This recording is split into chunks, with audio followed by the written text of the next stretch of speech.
कति स्क्रोल गरिरहनु भयो? कमसेकम 1 मिनेट धैर्य धारण गर्नुहोस्।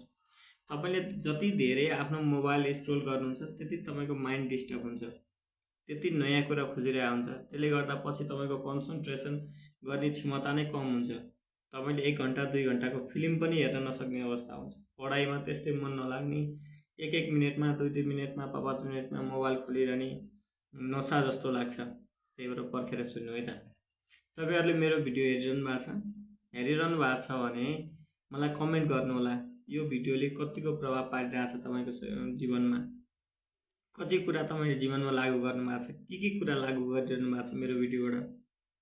कतिपय मान्छेलाई चाहिँ आयुर्वेद इन्ट्रेस्टको विषय नहुन सक्छ, तर यो इन्ट्रेस्ट लिने र नलिनेको कुरा होइन, यो तपाईँको बाध्यता हो।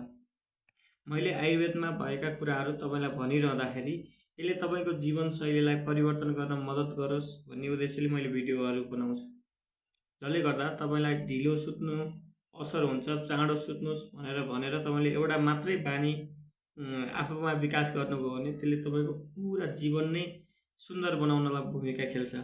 एउटा तपाईँको विरुद्धहार अथवा एउटा खानेकुरा यो गलत हो यो सही हो भनेर मैले भनिरहँदा तपाईँले त्यसलाई मान्नुभयो भने त्यसले पार्ने प्रभावले तपाईँको जीवनभरि नै त्यसले काम गर्छ। त्यही भएर आयुर्वेदको भिडियो कुनै रहरको लागि, कुनै चाहनाको लागि हेर्ने भन्दा पनि यो तपाईँको बाध्यात्मक रूपमा तपाईँले सिक्नुपर्ने, तपाईँले आफ्नो जीवनमा अपनाउनु पर्ने कुराहरू हो। त्यही भएर आयुर्वेदका भिडियोहरू चाहिँ चासो दिएर हेर्दाखेरि राम्रो।